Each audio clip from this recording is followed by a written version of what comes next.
महाराष्ट्र नवनिर्माण सेनेचा सन्माननीय राजसाहेब ठाकरे यांचा सन्माननीय राजसाहेब ठाकरे यांचा मी पानसे साहेबांना विनंती करतो की त्यांनी त्यांचं मनोगत चालू ठेवायचं.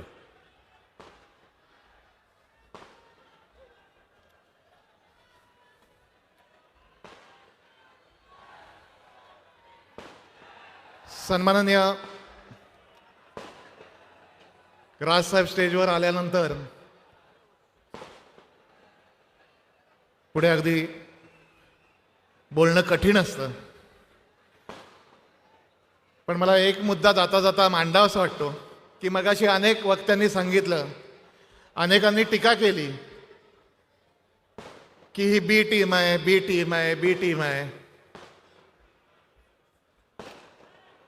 मला काहीसं ते पटलं, कारण या राजकारणात, या हिंदुस्थानच्या राजकारणातला एकच बिग बी होऊन गेला, ते म्हणजे बाळासाहेब ठाकरे. आणि त्यांची जर बी टीम असेल तर तो बी सामर्थ्यपणे पुढे नेणारा हा एकच माणूस आहे, सन्माननीय राजसाहेब ठाकरे. ती बिग बी टीम आता महाराष्ट्र घडवेल असा विश्वास व्यक्त करतो आणि थांबतो. जय हिंद, जय महाराष्ट्र.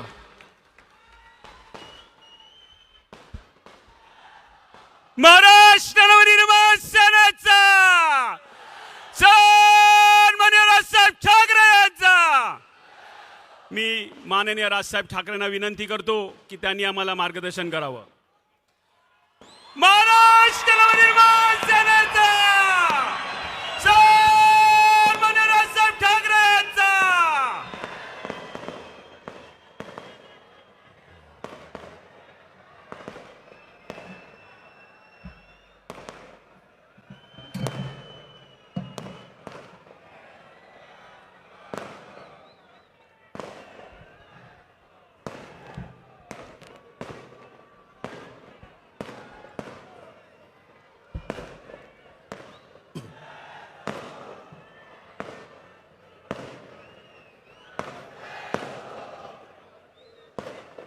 जमलेल्या माझ्या तमाम हिंदू बांधवांनो, भगिनींनो आणि मातांनो,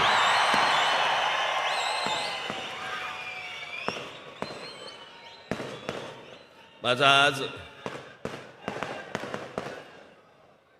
भाषण करताना कदाचित टेबल फॅन होणार आहे.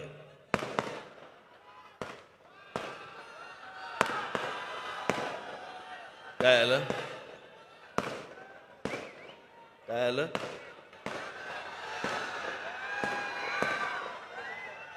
अरे तुम्ही पण आहात.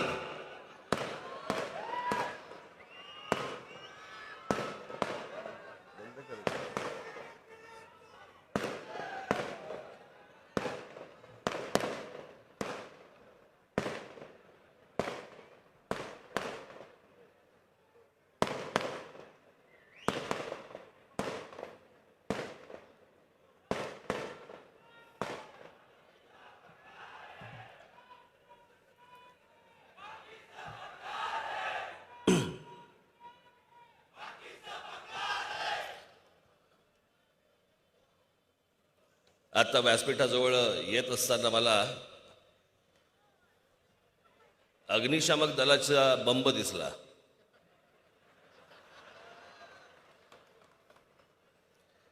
इतकी काय आग नाही लावणार.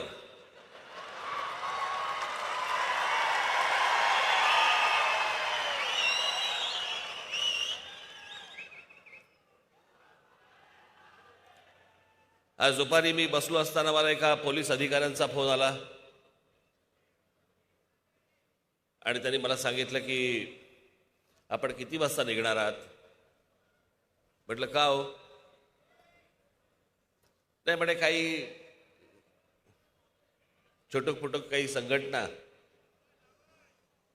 तुमचा ताफा अडवण्याचा प्रयत्न करणार आहेत. म्हटलं माझा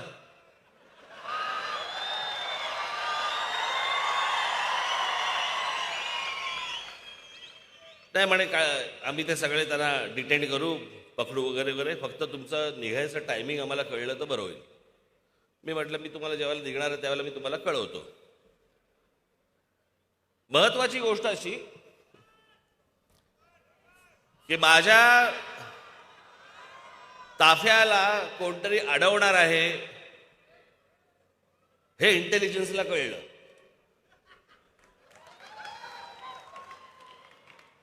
पण पवार साहेबांच्या घरी एसटीचे लोक जाणार आहेत हे इंटेलिजन्सला नाही कळलं.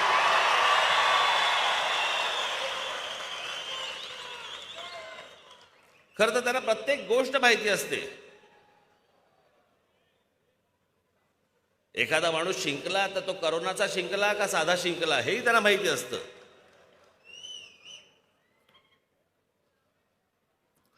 असो, पण आज ही जाहीर सभा घेण्याचं प्रमुख कारण काय? सभा का घेतोय मी आज? खरं तर काहीच कारण नाहीये.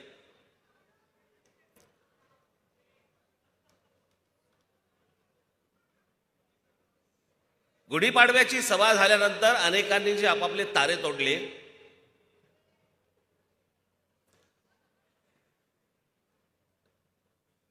अनेक राजकीय पक्षांच्या पुढाऱ्यांनी जे तारे तोडले, ते तोडल्यानंतर मला असं वाटलं की याचं उत्तर तर दिलं पाहिजे.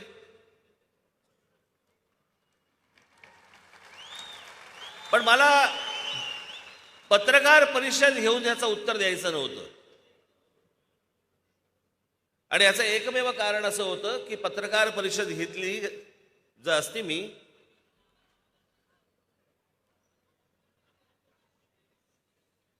तर या सगळ्या पक्षांना जे बांधील काही पत्रकार आहेत ते पण त्याच्यामध्ये शिरतात आणि मूळ विषय राहतो बाजूला आणि हे कुठेतरी भलतीकडे भरकटवतात.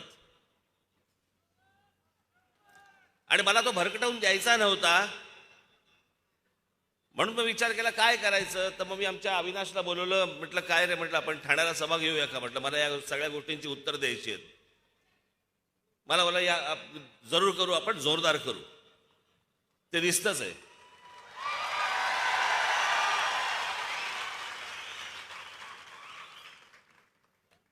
भाई, मला कोणीतरी मगाशी दाखवलं की आत्ताची ही सभा महाराष्ट्रात काही ठिकाणी विजेच्या प्रश्नासाठी म्हणून, वीज नाही म्हणून थांबवली गेली आहे की तिकडे दाखवत नाहीयेत. काय मूर्ख माणसं आहेत हल्ली, सगळं मोबाईलवरती दिसतं.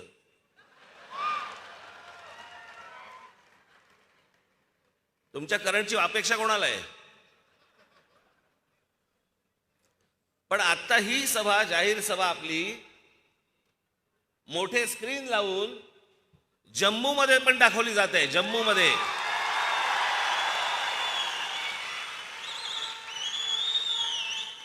अनेक राज्यांमध्ये ही सभा दाखवली जात आहे.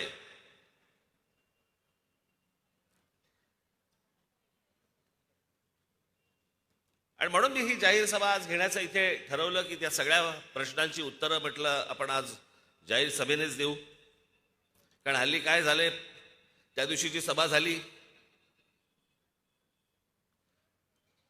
मग अनेक राजकीय पक्षांशी संबंधित असलेल्या अनेक पत्रकारांनी आपापला कंडू शमवून घेतला.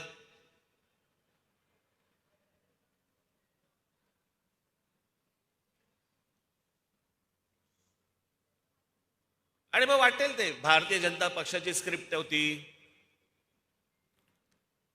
राजकीय पक्षाच्या नेत्यांना सांगणारी हीच सगळी मंडळी. आता सध्या महाराष्ट्रामधल्या अनेक चांगले पत्रकार आहेत, गुणी पत्रकार आहेत, ते ह्या असल्या भामट्या पत्रकारांमुळे एकटे पडलेत. अनेक जण कुठच्या ना कुठच्या तरी राजकीय पक्षाशी संबंधित झालेला आहे. पहिले जातीतनं झाले आणि मग पक्षाकडे गेले. पत्रकारही झालेत आणि काही संपादकही झालेत.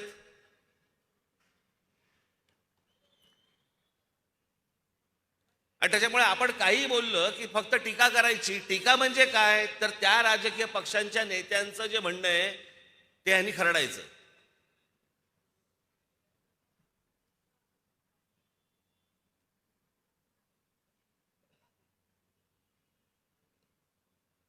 दोन वर्षापूर्वी केलेलं गुढीपाडव्यावरचं भाषण काय झालंय मी तुम्हाला सांगतो. यांचं मी एके दिवशी माझे मित्र आशुतोष गोवारीकर यांचा लगान चित्रपट आला होता आणि त्या लगान चित्रपटाच्या नंतर त्यांचा स्वदेश चित्रपट आला होता. तो स्वदेश चित्रपट मी पाहायला गेलो. मला आशूने बोलवलं.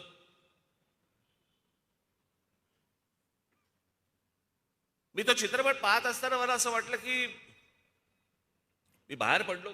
चित्रपट पाहिल्यानंतर बाहेर पडल्यावरती मी आशूला विचारलं, म्हटलं अरे आशू काय पिक्चर बनवलाय? म्हटलं असा काय पिक्चर असतो का? म्हटलं हा काय पिक्चर आहे?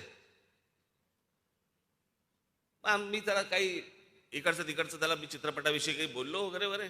घरी आलो आणि घरी आल्यानंतर मी विचार केला, मी खरंच चित्रपट पाहिला का?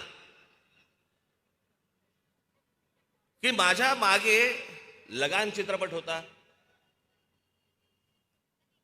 लगान चित्रपट पाहिल्यानंतर मी ज्या वेळेला स्वदेश पाहायला गेलो त्यावेळेला मी माझा एक चित्रपट घेऊन गेलो होतो.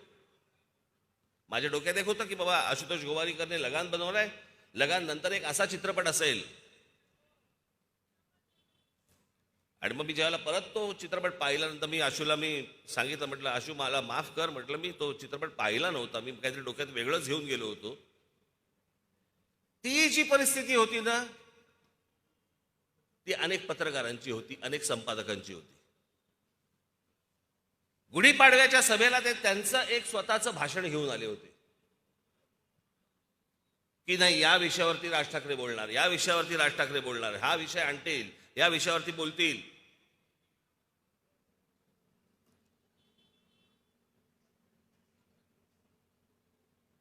तीन वर्षापूर्वीच्या गुढीपाडव्याच्या सभेला नाही का ते नरेंद्र मोदींवरती बोलले होते. मग या वेळेला पण ते बोलतील. मी नाही बोललो, तेव्हा बोललो होतो, परत तशी वेळ आली तर बोलीन.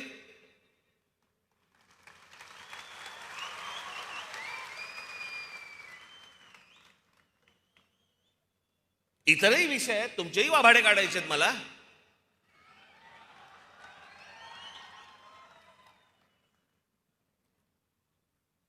म्हणजे गेल्या निवडणुकीच्या वेळेला ज्या वेळेला बहुमत शिवसेना भारतीय जनता पक्षाकडे आल्यानंतर पण ज्या प्रकारे तुम्ही मतदारांची प्रतारणा केली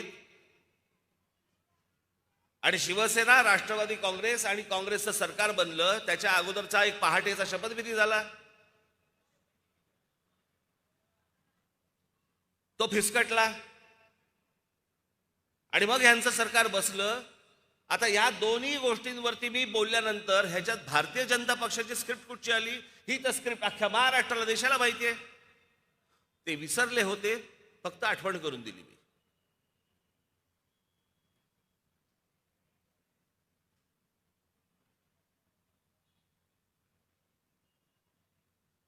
ज्या वेळेला मी नरेंद्र मोदींवरती ज्या वेळेला बोलत होतो त्यांच्या भूमिका काही मला नाही पटल्या, उघडपणे बोललो. आता हे सांगतायत की मला म्हणे ईडीची नोटीस आली म्हणून मी ट्रॅक बदलला. मी नाही ट्रॅक बदलला, मला नाही लागत ट्रॅक बदलायला.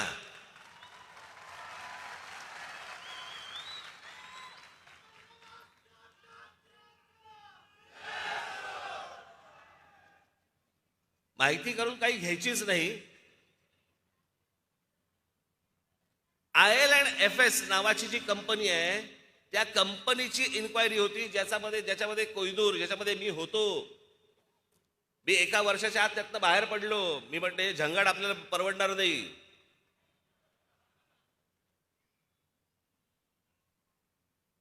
म्हणजे व्यवसाय नाही करायचा का कोणी? आणि त्या कंपनीची जी इन्क्वायरी निघाली त्याच्यातनं मला ती नोटीस आली होती आणि मी ती नोटीस आल्यावरती ईडीच्या कार्यालयात गेलो.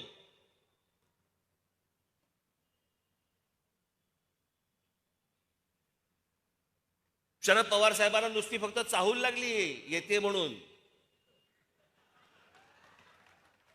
केवढं नाटक केलं त्याच्यावरती.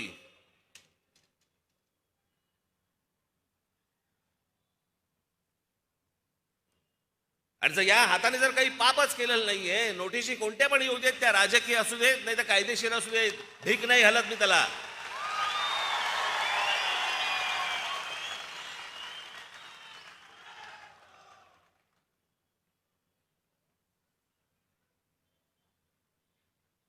बरं, ज्या वेळेला मी बोललो ती गोष्ट उघडपणे बोललो की मला ह्या भूमिका नाही पटल्या म्हणजे नाही पटल्या, पण त्याच नरेंद्र मोदींच्या सरकारमध्ये ज्या वेळेला एखादी भूमिका त्यांची, ज्या वेळेला त्यांचं धोरण 370 कलम ज्या वेळेला काश्मीरमधलं रद्द केलं, त्याला अभिनंदन करणारा पहिलं ट्विट माझं होतं.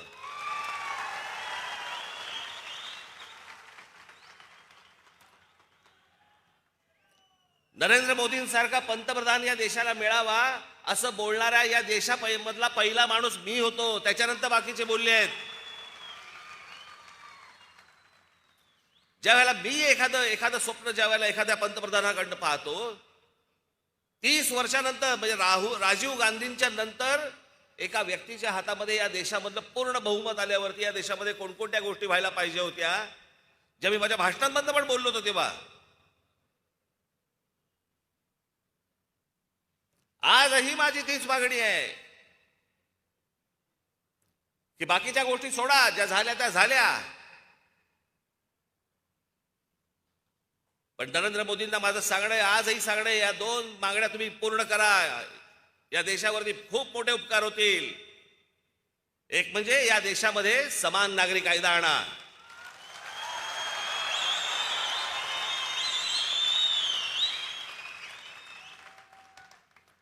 आणि दुसरं म्हणजे या देशातल्या लोकसंख्येवरती पहिल्यांदा नियंत्रण आणता येईल असा कायदा आणा.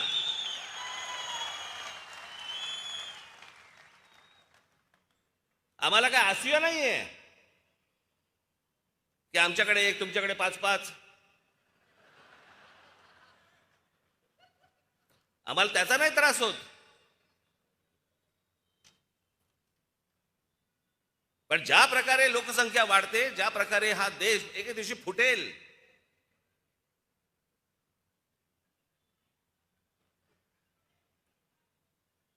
पण ह्या काही गोष्टी या देशामध्ये होणं गरजेचे आहेत, आवश्यक आहेत.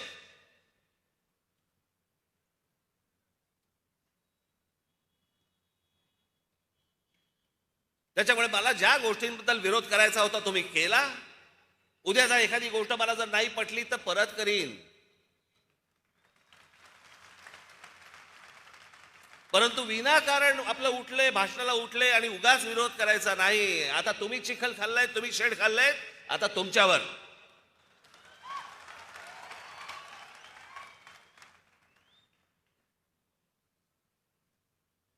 माझ्या भाषणानंतर काही प्रतिक्रिया आल्या.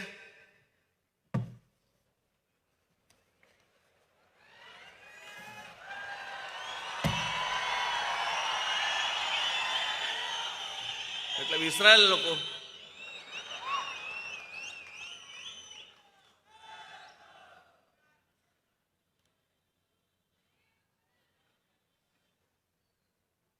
सुप्रिया सुळे बोलतायत,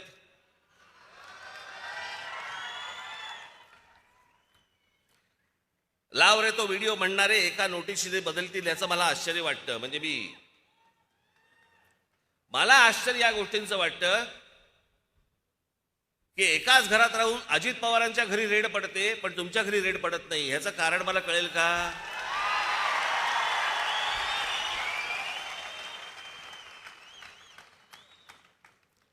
कारण इकडे महाराष्ट्रात कसं आहे, एक जण पोहोचवला की पवारसाहेब मोदींची भेट घेतात पुढचा माणूस सांगायला.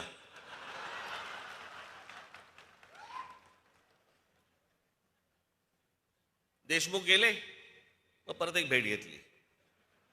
अजितचं काय, मग रेट टाकल्या, रेट कंप्लीट झाल्या, परत भेट घेतली.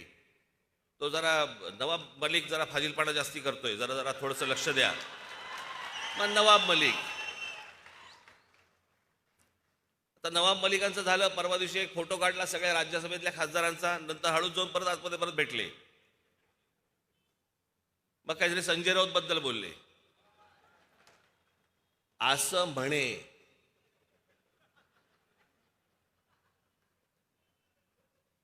आज काय बोलले माहित नाही. मी त्यांच्या वाढदिवसाच्या भाषणाच्या वेळेला बोललो होतो की पवार साहेब खुश झाले म्हणजे भीती वाटायला लागते. आज पवार साहेब संजय राऊत वरती खुश आहेत.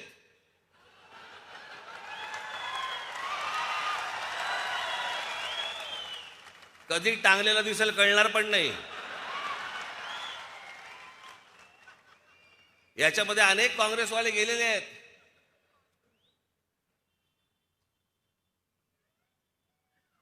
आणि उशिरा समजतं की तेव्हा ते वागले होते, ते बोलले होते, ते आज लागलंय.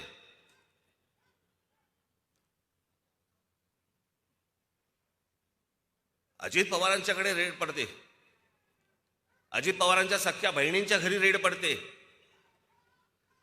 आणि त्याच्यानंतर देखील पवार साहेब आणि नरेंद्र मोदी यांचे अत्यंत मधुर संबंध राहतात. कसं काय? मी कधी बघितलं नाही पवार साहेबांना भडकलेलं कधी बोलताना. मी ज्यावेळेला उघडपणे बोलत होतो त्यावेळेला ह्यांच्या शेपट्या आतमध्ये होत्या सगळ्यांच्या. हे कोणी बोलले नाही, ते दुसरे एक ते जयंत पाटील.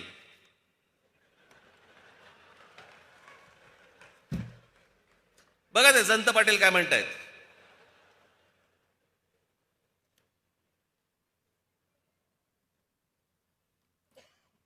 हे कधी म्हणे गेले होते उत्तर प्रदेशामध्ये की ज्यांना आता उत्तर प्रदेशचं कौतुक वाटतं. जयंत पाटील, माझं भाषण नीट ऐका.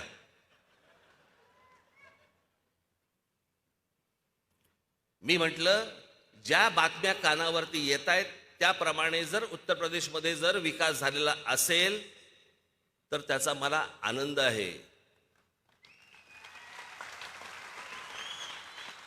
माझी भाषा काय आहे? जर तरची भाषा आहे. ज्या बातम्या माझ्या कानावर येत आहेत तसा जर विकास झाला असेल तर. तुम्हाला आठवत असेल तर गेल्या 2014च्या लोकसभा निवडणुकीच्या वेळेला मी सतत सांगत होतो की पंतप्रधान नरेंद्र मोदी उद्या नरेंद्र मोदी जेव्हा पंतप्रधान होतील ते झाल्यावरती त्यांनी उत्तर प्रदेश, बिहार आणि झारखंड या 3 राज्यांकडे लक्ष द्यावं. त्या 3 राज्यांचा विकास करावा. या 3 राज्यांमधनं बाहेर पडणारी माणसं जी महाराष्ट्रामध्ये येत आहेत, महाराष्ट्र यांचं ओझं सहन करू शकत नाही.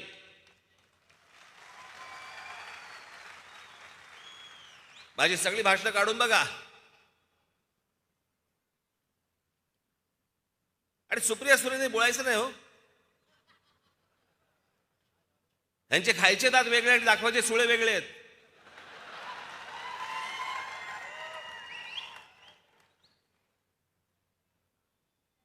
जयंत पाटील, आता जयंत पाटलाला काही सांगा, चकित चंदू.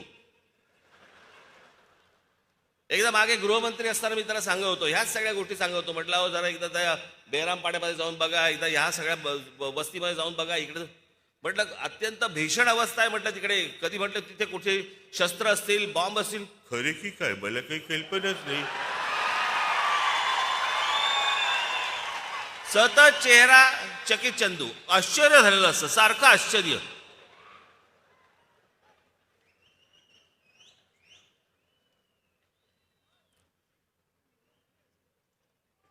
संपलेल्या पक्षाबद्दल मी काय बोलणार? संपलेला पक्ष, अरे येऊन बघा, हा काय संपलेला पक्ष आहे का?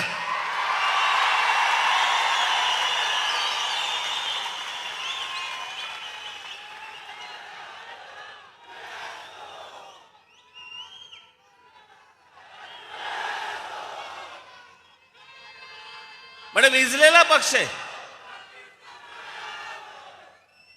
महाराष्ट्र नवनिर्माण सेना म्हणे विजलेला पक्ष आहे. जयंतराव,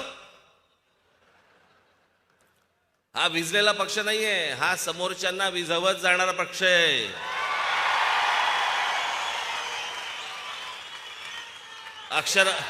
माझ्या अक्षरावरती जरा थोडासा इकडे तिकडे झालं असेल तर बघून घ्या.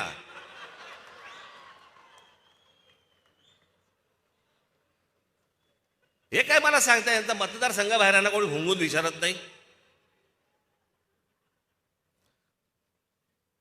आणि मला सांगतात की यांचे आमदार काय झालं, आमदार कुठे गेले. राष्ट्रवादी काँग्रेस हा निवडून येणाऱ्या आमदारांचा, उमेदवारांची मोळी आहे. ती निवडून येणाऱ्या जे लोक असतात त्यांना एकत्र करून बांधलेली मोळी आहे. त्याची रस्सी फक्त पवार साहेब आहेत. ही माणसं कुठच्याही दुसऱ्या पक्षामध्ये गेली की निवडून येतील.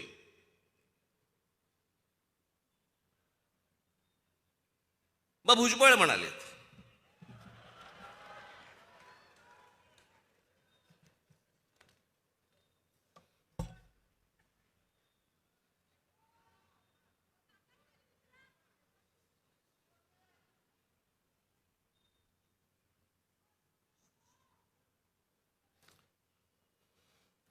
भुजबळ म्हणतायत त्यांनी माझ्यावरती टीका केली, हे खरं आहे. मीही मोदी बीजेपी विरोधात बोलत होतो, त्यामुळे मला जो त्रास सहन करावा लागला तो मी सहन केला, पण त्यासाठी मी माझा मार्ग बदलला नाही. अच्छा,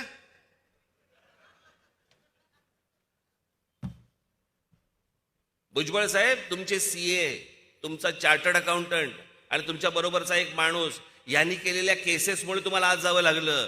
भारतीय जनता पक्ष किंवा मोदींवरती टीका केल्यामुळे नाही जावं लागलं. यांच्या संस्थेमधल्या गैरव्यवहारामुळे जावं लागलं आतमध्ये.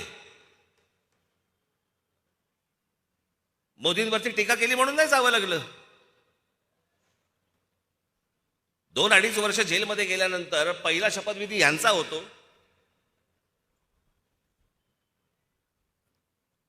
बरं, सगळेजण सांगतायत संपलेला पक्ष आहे, त्याच्यावर काय बोलणार, तरी बोलतायत. रकानेच्या रकाने भरतायत, रकानेच्या रकाने लिहितायत.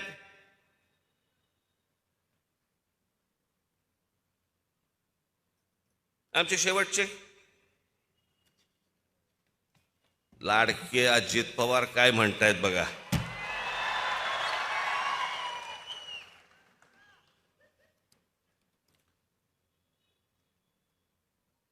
त्यांचा एक आवडता शब्द आहे, पठ्ठ्या. यांना काय म्हणे, भोंगे आत्ताच दिसले का म्हणे, आत्ताच सुचले का, याच्या अगोदर काय म्हणे झोपा काढत होतात का. अजित पवार, मी कधी कधी कुठची गोष्ट बोललोय ना, हे मला नीट आठवतंय. आणि तुमच्या फक्त माहितीसाठी म्हणून मी 3 व्हिडिओज आणलेत.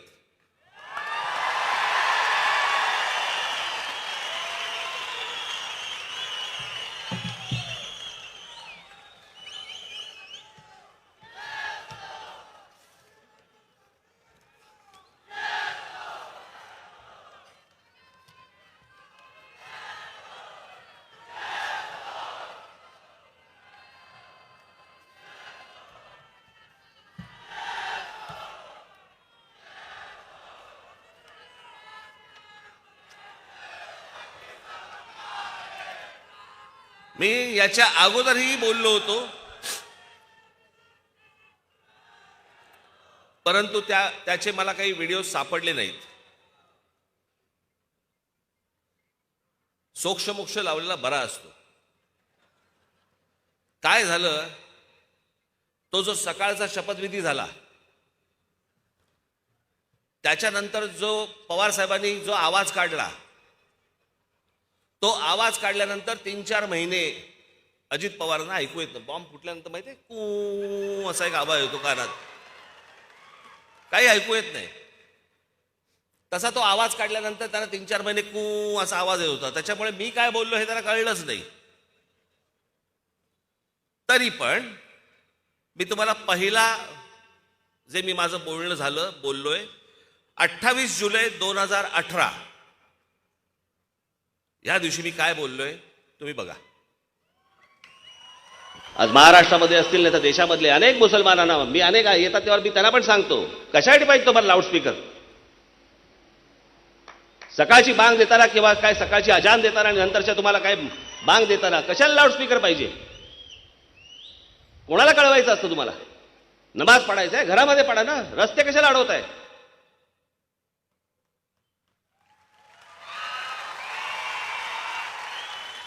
1 ऑगस्ट 2018 फक्त सायलेन्स होऊन आम्हाला आणि मग मशिदीवरचे जे लाऊडस्पीकर लागतात जे त्या दिवशी मी त्या औरंगाबादला गेलो संध्याकाळच्या वेळेला, तर मला असं वाटलं की बांगेची कॉन्सर्ट सुरू आहे. सगळ्या ठिकाणून आपले जोरजोरात चालू आहे ते सगळं. त्यांनी त्यांचं काही त्यांना काय बांग मारायची काय, त्यांना अजान पडायचंय किंवा काय करायचंय तुमचं तुम्ही करा ना. लाऊडस्पीकर कशाला लागतोय. आणि हे 12 महिने 24 तास चालू आहे. इथे फक्त गणेशोत्सवासाठी तुम्हाला 10 दिवस मागतायत. मग 10 दिवसामध्ये तुम्हाला सगळ्या परवानग्या बिरवानग्या लागतात. त्याला अडखटी आणताय तुम्ही.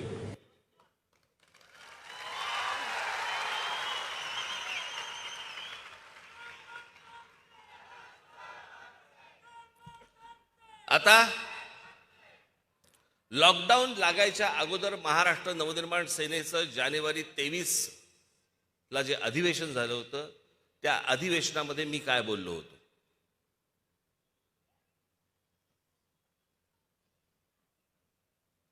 धर्म प्रत्येकाने आपापल्या घरामध्ये ठेवावा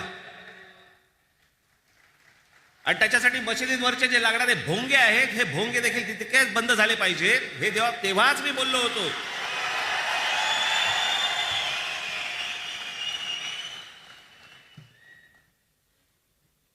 तुमची प्रार्थना, धर्म प्रत्येकाने आपापल्या घरामध्ये ठेवावा आणि त्याच्यासाठी मशिदींवरचे जे लागणारे भोंगे आहेत हे भोंगे देखील तितकेच बंद झाले पाहिजेत हे तेव्हाच मी बोललो होतो.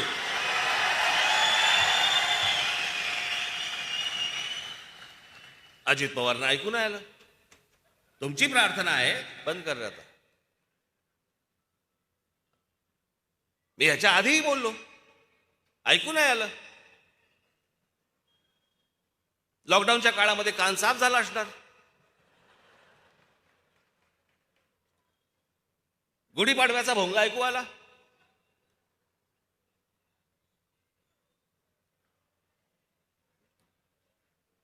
बरं मी चुकीचं काय बोललो?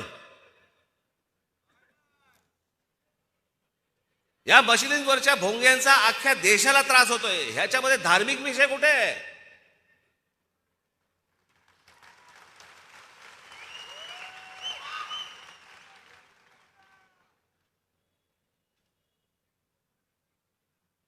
तुम्हाला जो काय नमाज पडायचा आहे, तुम्हाला जी काय अजान द्यायची घरामध्ये द्या.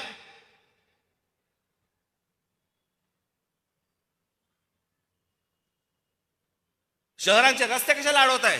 शहरांचे फुटपाथ कशाला अडवत आहे?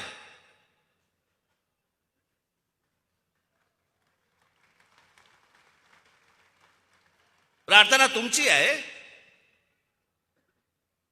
आम्हाला काय ऐकवत आहे?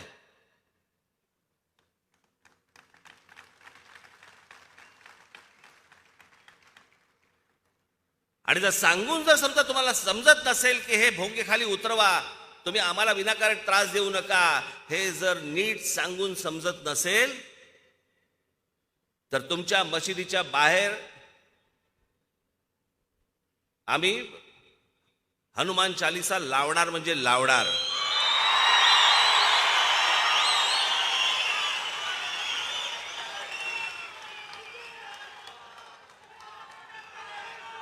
वातावरण आम्ही नाही बिघडवत आहोत. आम्ही वातावरण नाही बिघडवत आहोत. हा धार्मिक विषय मुळात नाहीच आहे, हा सामाजिक विषय आहे. वयस्कर लोकांना, विद्यार्थ्यांना, महिलांना, सर्वांना या गोष्टींचा सकाळी त्रास होतो. 5-5 वेळा तुम्ही दिवसभराबंद तिकडे नमाज पडता, बांग देता.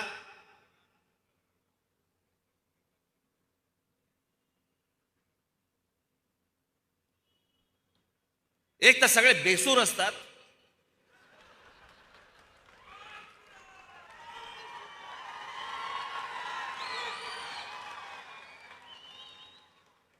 काय म्हणून आम्ही ऐकायचं?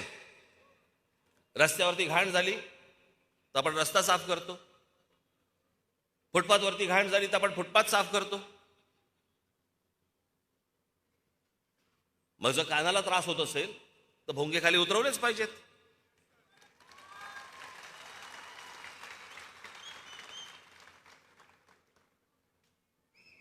आणि राज्य सरकारला माझं सांगणं आहे, याच्यामधून आम्ही मागे हटणार नाही. तुम्हाला काय करायचं असेल ते करा. या गोष्टीचा एकदा सोक्ष हा लागलाच पाहिजे. ज्या देशांमध्ये तुम्हाला जिथे बंदी आहे, अनेक परदेशामधल्या देशांमध्ये बंदी आहे, निमूटपणे ऐकता ना तिकडे.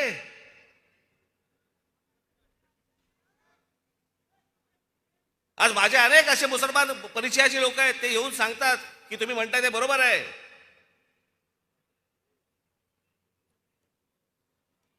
असा कोणता धर्म आहे जो दुसऱ्या धर्मीयांना त्रास देतो?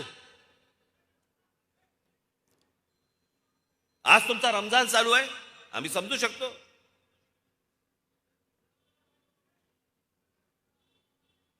आमचाही गणपती उत्सव असतो, नवरात्र उत्सव असतो,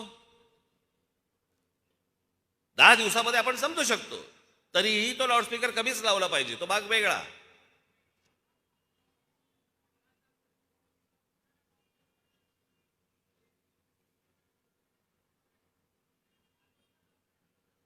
काही सणवार असेल तर आपण समजू शकतो. हे 365 दिवस ज्यावेळेला तुम्ही हे लाऊडस्पीकर मधनं ह्या गोष्टी तुम्ही ऐकवता, कशासाठी, कोणासाठी?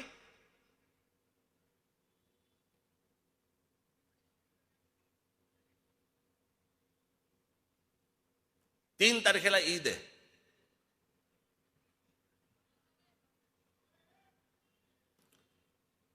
माझी राज्य सरकारला, गृह खात्याला माझी विनंती आहे की कुठचीही तेढ, कुठचीही दंगल, कुठच्याही गोष्टी आम्हाला निर्माण करायच्या नाहीत. आम्हाला त्याची इच्छा देखील नाही. महाराष्ट्राचं स्वास्थ्य आम्हाला बिघडवायचं नाही.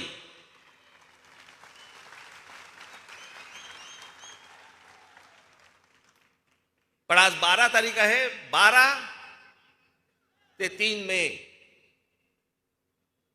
महाराष्ट्रातल्या सगळ्या मशिदींवरच्या मौलवींशी तुम्ही त्यांना बोलवून घ्या.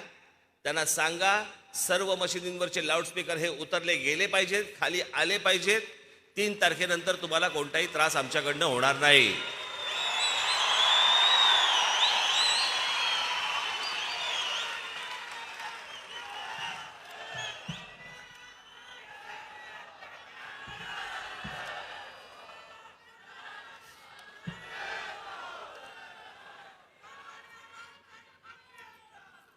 अठरा जुलै 2005 चा सर्वोच्च न्यायालयाचा निकाल आहे किंवा त्यांची टिप्पणी आहे.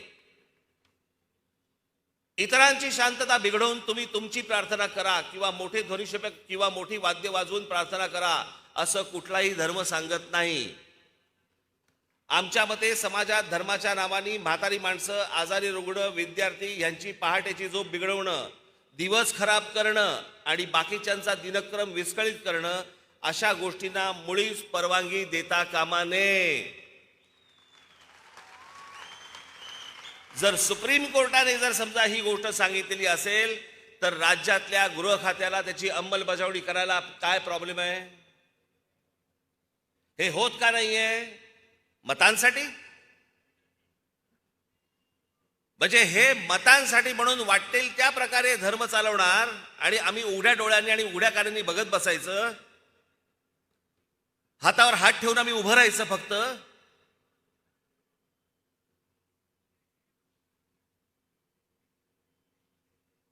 आणि हा देशभर त्रास आहे.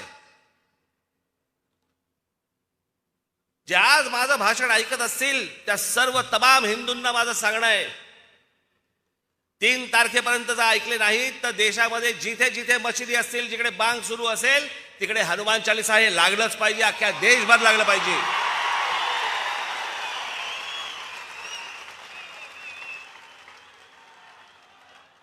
आम्हाला काय त्रास होतो तो एकदा त्यांना होऊ देत. एकमेकांना त्रास देणारा धर्म असू शकत नाही.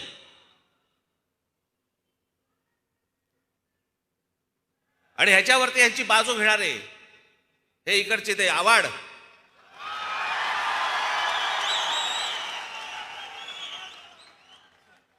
काय पण चेहरा आहे, नागाने फणा काढावा ना.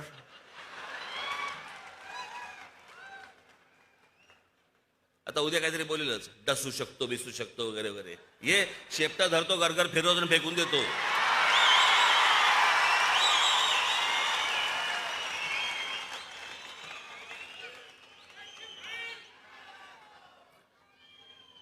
राज ठाकरेंनी म्हणे सांगितल्याप्रमाणे कुठच्या दर्ग्यामध्ये किंवा कुठेही मदरशामध्ये जर समजा वस्त्रा जरी सापडला तरी मी राजकारण संन्यास घेईन. सापडेल कसा? दाढी करतच नाहीत.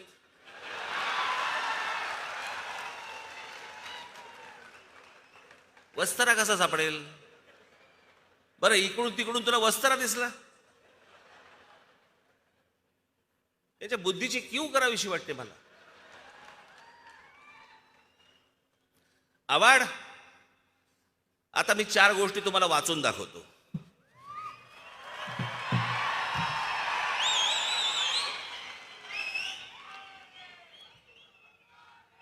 24 ऑगस्ट 2001, नीट ऐका आम्ही काय बोलतोय ते. 24 ऑगस्ट 2001 रोजी मुंब्रा कौसा परिसरात सिमी नावाची जी आतंकवादी संघटना आहे, सिमीच्या 6 हस्तकांना अटक. 20 डिसेंबर 2001 रोजी संसदेवरील हल्ल्याप्रकरणी कुख्यात अबू हजमा याला मुंब्र्यातून अटक. 16 मार्च 2002 रोजी मुंब्र्यातून कुख्यात हजबुल मुजाहिद्दीन संघटनेच्या 4 अतिरेक्यांना अटक.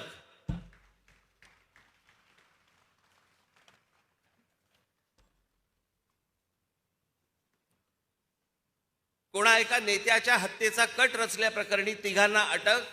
23 जानेवारी 2004 रोजी एक दहशतवादी जेरबंद. गुजरात पोलिसांच्या चकमकीत ठार झालेली इशरत जहां शेख ही देखील मुंब्र्यात राहत होती. 2016 मध्ये ताब्यात घेतलेला आयसिसचा हिंदुस्थानातील म्होरक्या मुदब्बिर शेख हा गेली कित्येक वर्ष मुंब्र्यातील अमृतनगर येथे राहत होता.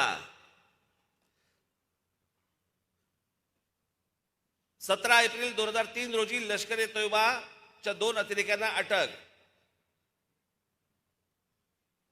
16 मे 2003 रोजी मुंब्रा येथूनच मुलुंड बॉम्बस्फोट प्रकरणी मोहम्मद नैमुद्दीन या व्यावसायिकाला अटक.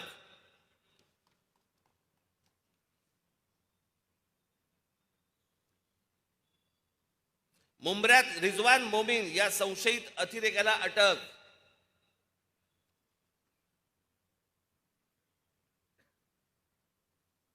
सव्वीस जानेवारी 2019 मध्ये मुंब्रा येथील तलाह उर्फ अबू बकार हनीफ पोत्रिक याला दहशतवाद विरोधी पथकाने अटक केली. हे सगळे मुंब्र्यातले आहेत जिथून आवाड निवडून येतो.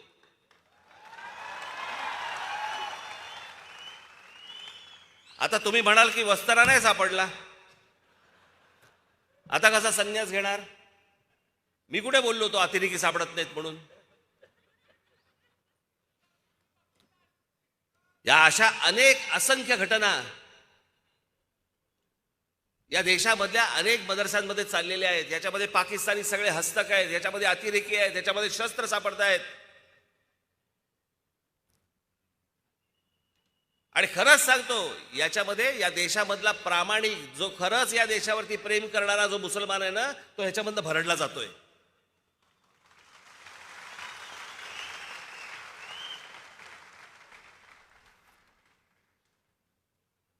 हे आमचे सलीम मामू शेख बसले इथे. सलीम मामा उभा राहा.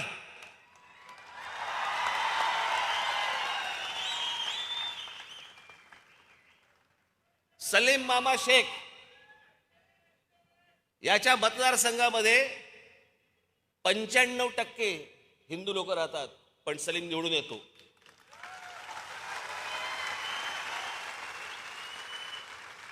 याचं कारण हे मराठी मुसलमान, या देशावरती प्रेम करणारे मुसलमान, या देशाशी प्रामाणिक असलेले मुसलमान असंख्य आहेत, पण हे या लोकांमुळे भरडले जात आहेत. हा जो देशामध्ये धर्माचा अतिरेक करणारी जी लोक आहेत ना, हे त्यांच्यामुळे भरडली जात आहेत.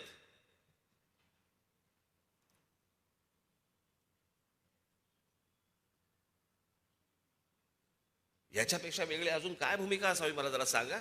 आणि पवार साहेब सांगतायत मी जातीयवाद भडकवतो. मी बरं, पवार साहेबांनी सांगावं, राष्ट्रवादी काँग्रेसने सांगावं राज ठाकरे त्याची भूमिका बदलतो म्हणून. राष्ट्रवादी काँग्रेसने बोलावं.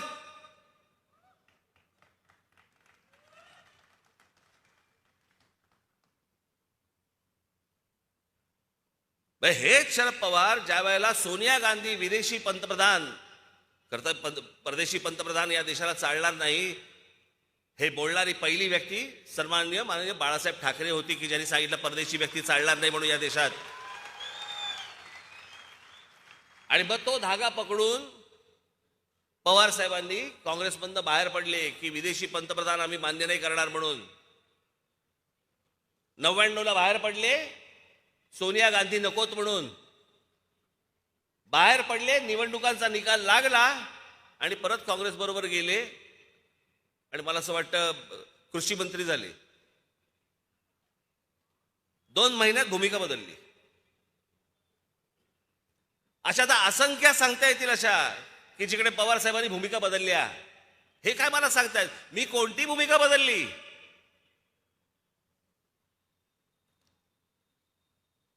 हिंदुत्वाची भूमिका मी आज नाही आणली आहे.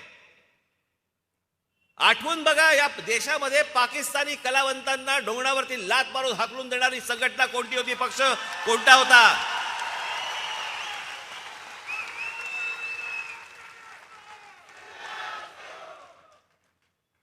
परत जर चित्रपटामध्ये पाकिस्तानी कलावंत घाल तर याद राखा, हे प्रत्येक प्रोड्युसरला नोटीस कोणाकडे गेली होती?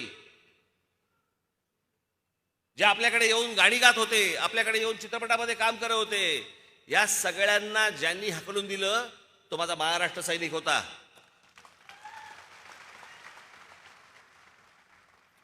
आझाद मैदानवरती ज्या वेळेला त्या कुठची संघटना ती रजा अकादमीने ज्यावेळेला मोर्चा काढला, आमच्या पोलीस भगिनींना मारलं. त्या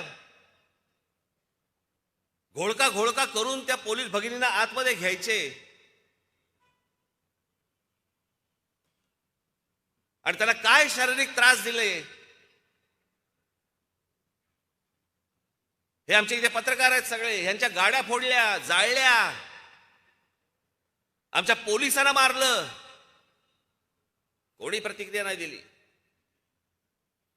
त्यांच्या विरोधात फक्त महाराष्ट्र नवनिर्माण सेनेने मोर्चा काढला आणि तो मोर्चा काढल्यानंतर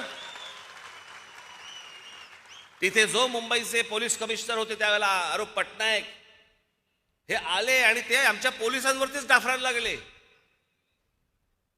समोरून ते हल्ला करतायत आणि हे सांगतायत, पोलिसांना सांगतायत नाही हल्ला नाही करायचा, त्याला मारायचं नाही, त्याला कुठची गोष्ट करायची नाही.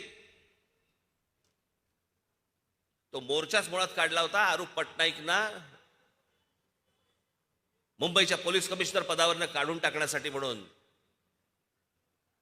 आणि तो मोर्चाच इतका ताकदवार होता की सरकारला निर्णय घ्यावा लागला आणि आरोप पटनाईकना मुंबई पोलीस कमिशनर पदावरनं काढून टाकण्यात आलं. हा काढलेला मोर्चा हा आमचा होता. अगोदरच्या गोष्टी जर समजा हे विसरून गेले असतील तर आठवण करून देतो.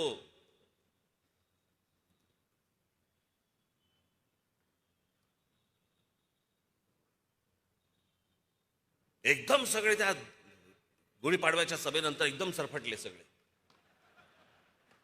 काय उत्तर देऊ, काय करायचं, काय नाही करायचं. मग ते आपलं एकच पालुपत लावलं. ईडीची नोटीस आली, ईडीची नोटीस आली.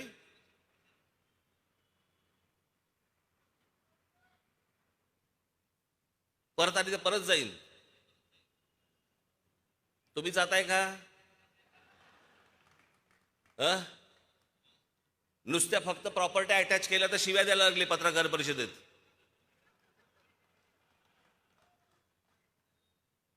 काय पण भाषा पत्रकार परिषदेमधली. पत्रकार परिषदेमध्ये येऊन एका वर्तमानपत्राचा संपादक येतो आणि तो काय म्हणतो, भडवा, चुतिया. कशामुळे झालं हे सगळं? कारण आलं इथं अंगाशी. हे कुठचे आहेत तेच कळत नाहीत. हे शिवसेनेचे आहेत का राष्ट्रवादीचे आहेत? ह्यांच्यासाठी एक फार छान शब्द आहे. आमच्या आजोबांनी फार छान शब्द काढला होता असल्या वृत्तीच्या लोकांसाठी. हे सगळे लवंडे.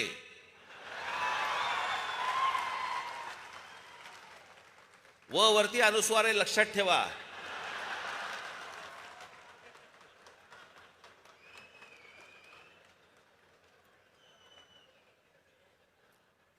म्हणजे काय तर आपल्याकडे पूर्वी जेवायला पत्रावळी असायची आणि मग ती एक द्रोण असायची. त्या द्रोणेमध्ये वरण टाकलं, आमटी टाकली की ती तिकडे पण लटकते. मग ती लवंडे जिकडे ती म्हणून ते लवंडे. शिवसेनेकडनं पडलं की शिवसेनेकडे लवंडे, राष्ट्रवादीकडनं पडलं की राष्ट्रवादीकडे लवंडे. ती असे लवंडे.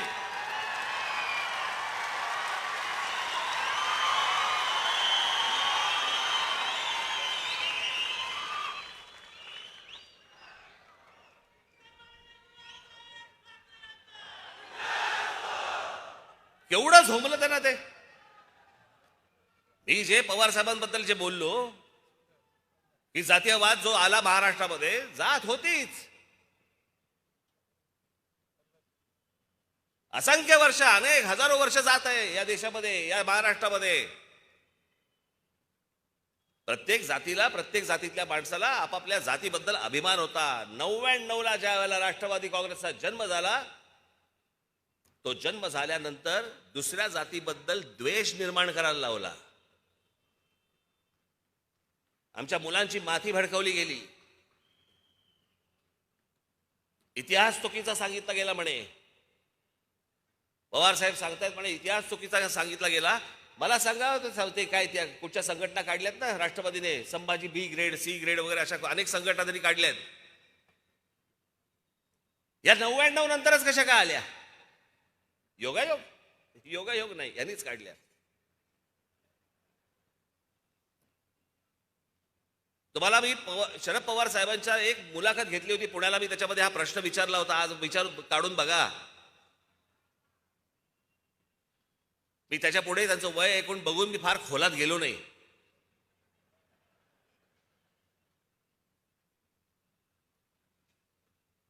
पण शरद पवार साहेब ज्या ज्या वेळेला भाषण करतात राष्ट्रवादी काँग्रेसचा जन्म झाल्यापासून, त्यावेळेला ते काय म्हणतात, हा महाराष्ट्र कोणाचा? शाहू फुले आंबेडकरांचा.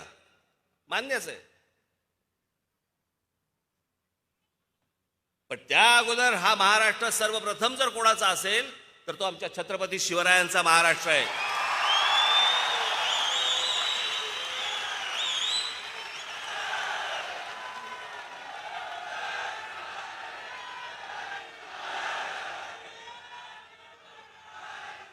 पण पवार साहेब कधीही, शरद पवार साहेब कधीही छत्रपतींचं नाव घेताना तुम्हाला दिसणार नाहीत, कुठच्याही सभेमध्ये दिसणार नाहीत. कारण छत्रपतींचं नाव घेतल्यानंतर मुसलमान मतं गेली तर काय करायचं? आणि म्हणून शिवछत्रपतींचं आमच्या कधीही ते नाव घेत नाहीत. शाहू फुले आंबेडकर. आणि मग छत्रपतींवरचं राजकारण करायचं असेल, त्याच्यामध्ये जर जातीचं राजकारण करायचं असेल, माझ्या महाराष्ट्रामधल्या मराठा बांधवांची, भगिनींची जर माथी भडकवायची असतील, मग दुसरे कोणीतरी पुस्तकं लिहिलीत, मग ती ब्राह्मणांनी पुस्तकं लिहिलीत, मग अजून कोणीतरी काहीतरी लिहिलंय. त्यांचंच एक भाषण बघत होतो म्हणे, अफजल खान म्हणे इथे आला होता, त्यावेळेला महाराजांनी त्याचा कोथळा बाहेर काढला, पण त्याच्यामध्ये काय हिंदू मुसलमान असं काय नव्हतं. मग पवार साहेब तो कशासाठी आला होता? तो काय केसरी टूर्स आणि काय ते वीणा वर्ल्डचं तिकीट घेऊन आला होता काय महाराष्ट्र दर्शन करायचं म्हणून? छत्रपतींची आमच्या ओळख काय? छत्रपतींनी ज्या वेळेला या स्वराज्याची शपथ घेतली त्यावेळेला हातामध्ये ध्वज कोणता घेतला? भगवा घेतला, आमच्या भागवत धर्माचा घेतला, आमच्या महाराष्ट्राचा घेतला, आमच्या संतांचा घेतला, आमच्या मंदिरांवरचा घेतला.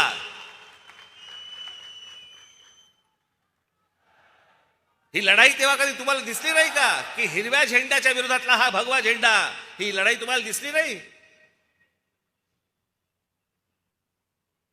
स्वतः शरद पवार साहेब हे स्वतः नास्तिक आहेत, त्याच्यामुळे ते धर्माकडे बघताना नास्तिकतेतनं बघतात.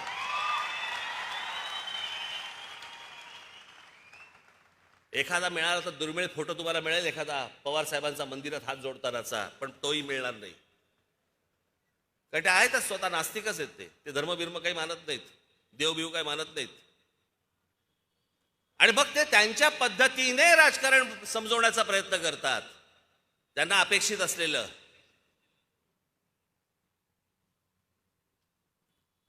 आणि मग त्याच्यामध्ये काय, बाबासाहेब पुरंदरे सॉफ्ट टार्गेट आहे. मी सांगितलं तुम्हाला, बाबासाहेब पुरंदरेंनी चुकीचा इतिहास सांगितला. कोणत्या पानावरती कोणत्या ओळीत सांगितला ते तर सांगा ना.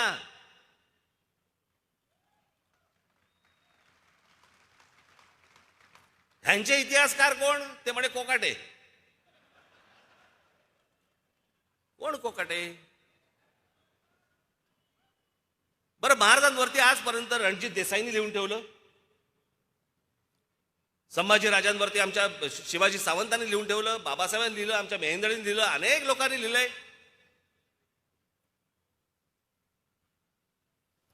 प्रत्येकाने आपापल्या पद्धतीने शिवाजी महाराज महाराष्ट्रासमोर आणले. पण घराघरामध्ये जर समजा शिवाजी महाराज कोणामुळे जर पोचले असतील तर ते फक्त बाबासाहेब पुरंदरेंमुळे पोचले.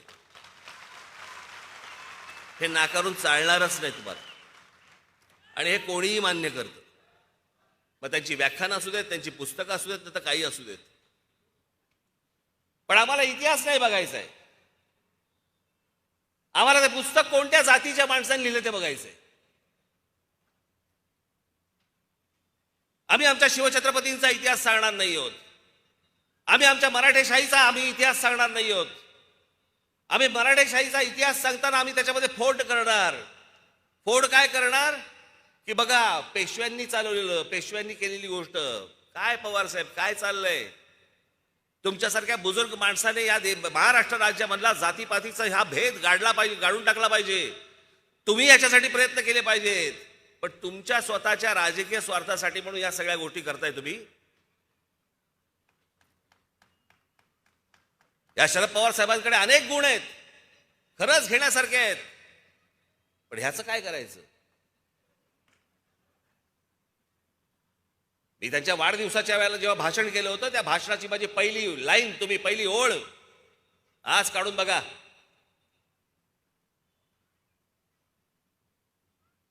त्यांचा वाढदिवस होता. त्या वाढदिवसाच्या व्यासपीठावर मी बोललो होतो आणि तेव्हा मी म्हटलं होतं की असे अनेक विषय आहेत जे आज मला बोलता नाही येणार, कारण हे व्यासपीठ वेगळं आहे.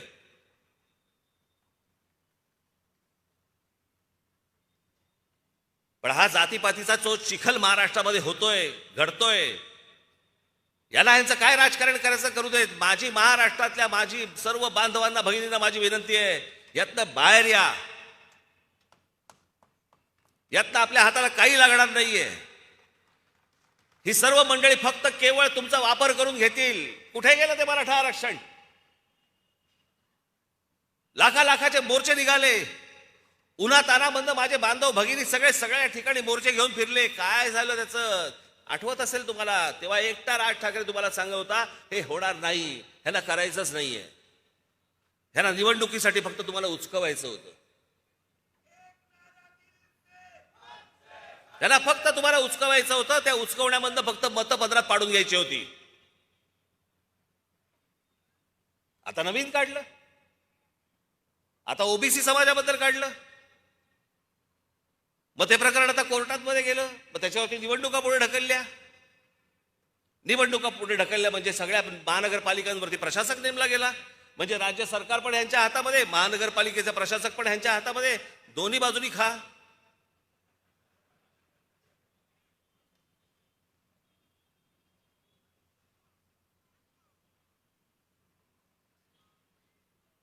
काय हा वैभवशाली महाराष्ट्र आपला, काय इतिहास आपला. अहो 125 वर्ष ज्या मराठेशाहीने, त्याला मराठेशाहीच म्हणतात, त्याला पेशवेशाही नाही म्हणत. सगळ्या 18 पगड जातीचे सगळे लोक होते त्याच्यामध्ये. जे आणले होते, जवळ आणले होते, ते आमच्या शिवछत्रपतींनी आणले होते. सगळ्या समाजातला प्रत्येक जातीमधला माणूस हा स्वराज्यासाठी लढत होता. आमच्या शिवछत्रपतींकडनं, आमच्या महाराष्ट्र राज्यातल्या आमच्या संतांकडनं आम्ही घेतलेली शिकवण कुठे गेली. काय चालू आहे, आपण काय करतो. बरं, हे प्रकरण कॉलेजपर्यंत आलं, हे प्रकरण शाळेपर्यंत गेलं. शाळेमधली मुलं एकमेकांकडे जातीने बघायला लागले. कॉलेजमधली एकमेकांची मुलं जातीने बघायला लागली. हे आमचे पत्रकार बसले, ह्यांच्यामध्ये जातीमध्ये फाटाफूट झालेली आहे.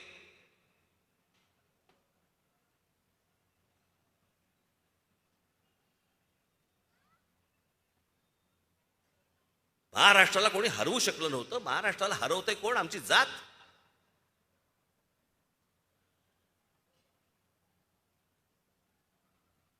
आमच्या राज्यातल्या जाती आम्हाला नष्ट करायला निघाल्यात. अहो, जातीतनं बाहेर पडणार नसू तर आपण मराठी कधी होणार, आणि मराठी जर समजा होणार नसू तर आपण हिंदू कधी होणार. कोणत्या हिंदुत्वाच्या गोष्टी घेऊन बसलोय आपण. कसलं हिंदुत्व? जे हिंदू मुसलमान फक्त दंग्यामध्ये जो हिंदू होतो तो हिंदू.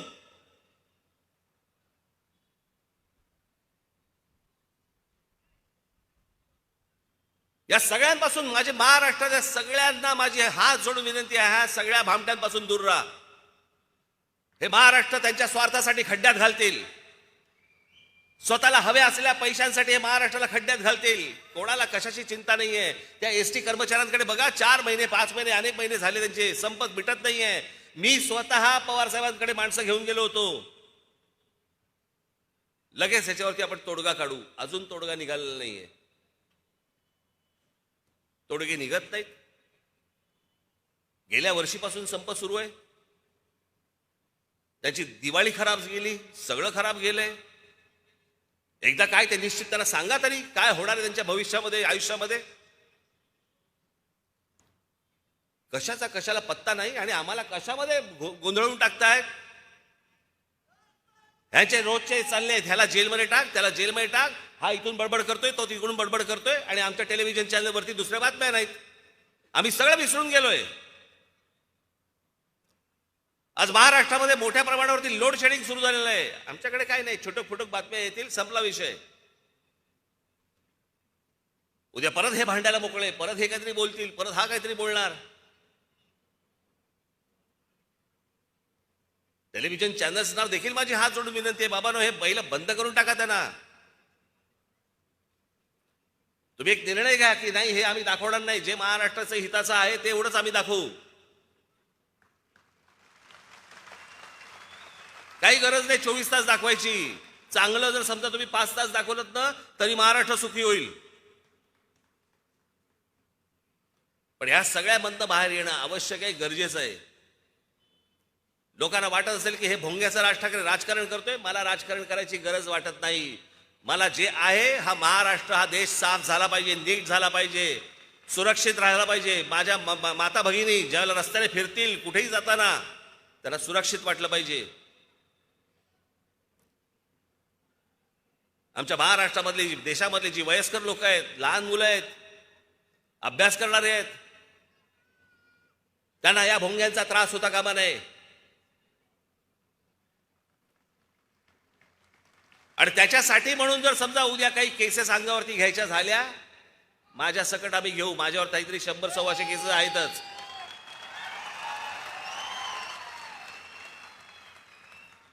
मी मागे म्हटलं होतं ना, अस्वलाच्या अंगावर अजून एक केस आला तर काय फरक पडतो. पण या गोष्टींना भीत नाही. मी जाता जाता फक्त परत एकदा आपल्या सर्वांच्या साक्षीने, जे कोणी माझं भाषण ऐकत असतील त्या सर्वांच्या साक्षीने मी सांगतोय, ज्या मुसलमानांना त्यांच्या प्रार्थना करायच्या आहेत, प्रार्थना करा घरात. प्रत्येकाने आपापला धर्म आपल्या घरामध्ये ठेवावा, रस्त्यावरती आणू नये. जेव्हा सणासुदीचे ज्यावेळेला दिवस असतील त्यावेळेला 10 दिवस 15 दिवस आपण समजू शकतो. पण 365 दिवस 24 तास हे नाटक लफडं चालणार नाही यापुढे महाराष्ट्रात.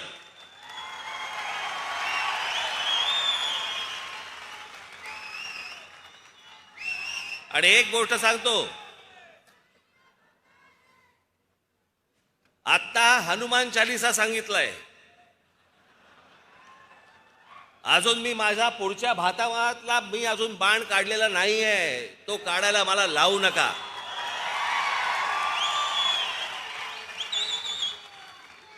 आणि म्हणून माझी या संपूर्ण राज्य सरकारला माझी हात जोडून विनंती आहे, केंद्राला ही विनंती आहे माझी, की जिथे समाजाला त्रास होतोय असल्या कोणताही धर्म असता कामा नये. जे मुसलमान बांधव आहेत त्या मुसलमान बांधवांना सगळ्यांना सांगा की उद्या कुठच्याही प्रकारचा आपल्याला तेढ निर्माण करायची नाही. आपल्याला दंगली नको आहेत. आपल्याला महाराष्ट्रात सगळ्या सुखीचं चांगलं वातावरण आपल्याला महाराष्ट्रामध्ये ठेवायचं आहे. आपण स्वतःहून या सगळ्या मशिनींवरचे लाऊडस्पीकर खाली उतरवा. आपली प्रार्थना आपल्या घरात ठेवा. महाराष्ट्र आनंदी करा. एवढीच फक्त एक इच्छा व्यक्त करतो आणि आपल्या सर्वांची मी रजा घेतो. धन्यवाद. जय हिंद, जय महाराष्ट्र. राष्ट्रगीतासाठी सगळ्यांनी थांबायचं.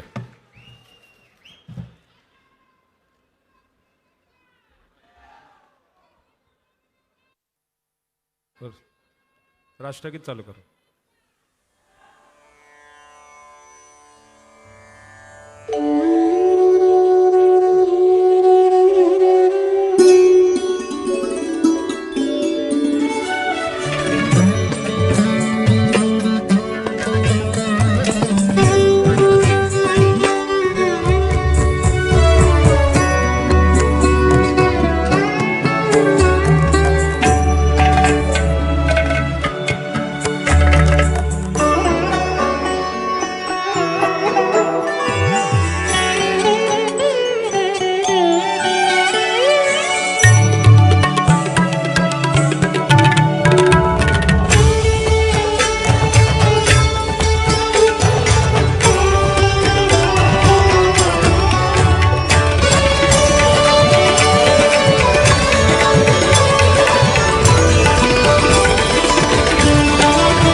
सर्व बांधवांना विनंती आहे, इथे आलेल्या ज्या माता भगिनी आहेत, महिला आहेत, यांना प्रथम जाण्यासाठी आपण मार्ग करून द्यावा, त्यांना नीट सुखरूप बाहेर पडता येईल त्याची आपण व्यवस्था करावी. धन्यवाद. आणि आपणही नीट सांभाळून घरी आपण जावं.